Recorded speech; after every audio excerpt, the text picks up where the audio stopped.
then if everyone is dependent on a few big corporations and corporate farms, and then if that area gets wiped out for some reason, everybody starves.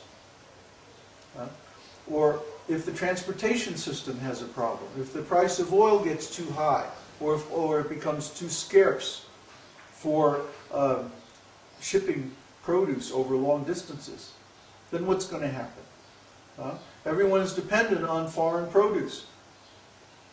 Everyone in the U.S. especially is eating imported fruits, vegetables, grains. Almost everything is imported. And so the cost of transportation is added to the cost of the food, makes it very expensive and so on. And what are they doing in the U.S.? With the farms there, they're raising corn to feed animals for slaughter. This is the most wasteful thing. It's wasteful of water, it's wasteful of land, it's wasteful of life itself. You can't take any one of these animals once they're killed and give them back their life. Nobody can do that. So what right do we have to take that life if we can't give it? See, Krishna can give life, but nobody else can give life. Therefore, we have no right to take their life. And this killing animals is the most destructive thing. You look at any examination of the statistics of meat eating, raising meat for slaughter, and you'll find it's very wasteful. It uses much more water, much more soil, much more infrastructure, much more capital, and causes more waste and pollution and so on per gram of protein than making a complete protein from mixing grains and beans. We could be using the same millions of acres that are used to raise corn to raise grains and beans and feed the whole world just from America's farms. You see? Because the efficiency is something like, I don't know, 50 to 1. So just for the pleasure of the taste of this meat, the taste of blood, the taste of flesh, we're mismanaging, misusing so much of valuable resources, driving the cost of food way, way, way, way up. It's totally unnecessary, totally stupid. So, let's learn how to stop this nonsense. And let's take responsibility for giving this knowledge to people that we care about in our local areas. Let's take responsibility for spreading this knowledge. It's so easy to invite your friends and show them this video. What's the problem? It's on YouTube. You can download it to your computer from our site. You can invite a few friends, show them the video, and then discuss. Give them a little nice prasadam, nice vegetarian food, and show them. You see how wonderful this process is. This esoteric teaching, this Vedic knowledge. This is going to last longer than the materialistic meat-eating civilization. Why? Because we already know a better way. We've known for thousands of years this better way. At one time, India was the richest, strongest country in the whole world. The British were so envious that, what was that guy's name? Lord, I want to say Fauntleroy, but some British lord made a speech, a public speech before, what is that called, the British Council? House of Lords, House of Commons or whatever it is, yeah.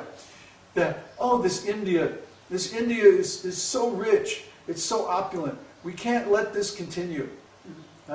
We have to convince them that their culture is no good. That's the only way we're going to be able to defeat them. So they started this huge campaign of propaganda to convince the Indians to give up their culture and accept Hinduism. And Hindu is a racial slur. It comes from the Persians who invaded India, I don't know, 2 or 3 times. So, first of all, they're taking a foreign name, a demeaning racial slur, and making that the official religion of India. And besides that, it's a compromise. It's a compromise that says, well, the Vedas are okay, but then the Bible's okay, and the Talmud's okay, and the Quran's okay. Even though they all contradict one another. Even though all the other religions in the world say that God is ultimately impersonal. And ours is the only spiritual knowledge in the world that recognizes the personality of Godhead.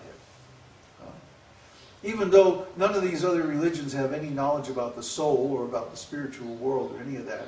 And even though they're just speculated by some guy off in a cave who had a hatred of the Vedic culture and wanted to destroy the Vedic culture, even though all these things are true, they're all equal. Well, that's a lie. And whenever you believe in a lie, it disempowers you. You see? Just like one of our students was writing me, oh, my mother is very depressed because her husband just left her after so many years of marriage, and he had all these affairs over so many years. And she tried to remain faithful to him, but then at the end he left her anyway, and there's even illegitimate children involved, and it's a whole big mess. So I wrote him back and said, well, first of all, she's not going to gain anything by lamenting. But second of all, she has to see that because she didn't leave him after the first affair, she is responsible for his continued illicit sexual affairs. She was an enabler. She became his, by tolerating it and not stopping it right in the beginning, she is partially responsible for what happened. She doesn't want to see this at all. She wants to blame everything on other people. But you see how actually we are responsible for our condition. Anything that happens in our lives is a result of our previous activities, karma. We talk about karma all the time. But when it comes to the time of actually taking responsibility for what we did in the past that's causing our present suffering, oh, no, it's somebody else's responsibility. They did it to us. Well, if they did it to us, then we can't make any solution, can we? You see? So that disempowers us. But if we take responsibility, oh, whatever is happening in my life is my responsibility based on my activities, then I can change my activities and I can improve my life. So we've all made choices. Don't say, I didn't choose to be involved in this corporate society. I didn't choose to have to rely on centralized production of food and necessities. Yes, you make that choice every moment. Every moment that you don't get up off your butt and go out and get a piece of land and learn how to grow your own food, you are perpetuating the system by your inability to choose the right path. And because of those choices, continued choices over many, many, many years, now you're in the fix that you're in, where you're dependent upon other people who do not have your personal interest in mind for all the necessities of life. You have disempowered yourself. So we're saying, no, take this knowledge, take this power, make the choice, change your activities, change your lifestyle, change your situation. Everything's going to change anyway, because it's 2012. Wake up and smell the incense. All right? It's 2012. Everything's going to change anyway, so you might as well make it change in such a way that it's good for you. Take reality by the horns. This might be your last chance. This might be your only chance. If you're seeing this video for the first time, if you've never seen any of our other videos or our other programs, take this knowledge and run with it. We don't care whether you join our group or not. But we're just spreading this knowledge, broadcasting this information, so that people who have some intelligence can take it and run with it and do something with it. We want the whole world to have this knowledge. But whether it benefits us directly or not doesn't matter, because we already have the benefit. It doesn't matter if people like us or they don't like us. It doesn't matter whether people send us donations or not. We have the money thing figured out. But we don't care. We care about the truth. We care about giving you the knowledge that you need to actually make your life better.